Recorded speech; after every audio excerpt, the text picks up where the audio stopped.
maintenant, on rencontre Marie-Andrée Chouinard, qui est éditorialiste et responsable de la page Idées au devoir. Alors, bonjour Marie-Andrée. Bonjour.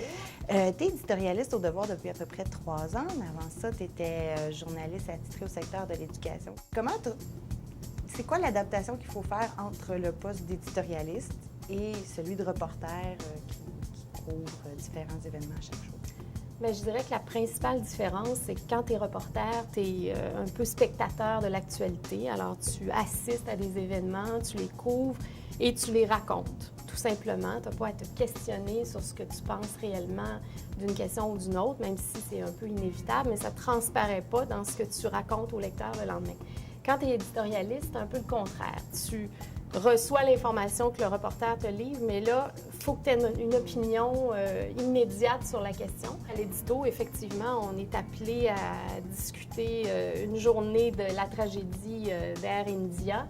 Moi, j'avais 15 ans quand c'est arrivé. Je me souviens que la journée où il y a eu un dénouement dans cette affaire, il fallait que je me plonge sur ce sujet-là, que j'ai une opinion le soir à 4 heures, alors que le matin, en me levant, je savais à peu près rien de cette affaire-là. Il faut devenir experte du taser en une journée, causer des traitements pour guérir le cancer du sein. Alors, c'est vrai qu'il faut se spécialiser soudainement sur 1001 petites questions. J'imagine que la ligne éditoriale du devoir ne varie pas beaucoup. Il y a une ligne historique qui est à suivre quand même s'il peut y avoir des changements d'opinion selon l'équipe. Effectivement, le journal et le devoir est un journal de débat. On peut dire que ça le caractérise depuis ses tout premiers temps.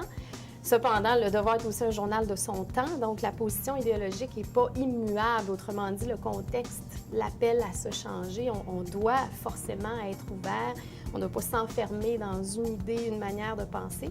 Mais c'est sûr qu'il y a des questions, il y a des repères, disons, qui nous guident en édito, des questions de justice, d'équité, de démocratie, la défense des exclus, évidemment les questions de souveraineté, parce que pour l'instant, le devoir croit que c'est toujours la meilleure option. Il n'y en a pas d'autre de meilleure qui se présente à nous. Et ça, c'est effectivement historique depuis les tout débuts.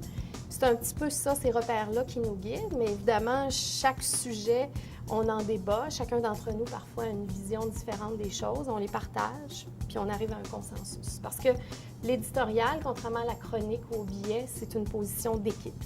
C'est pas un individu qui se prononce au jeu, c'est vraiment le journal qui partage sa manière de penser.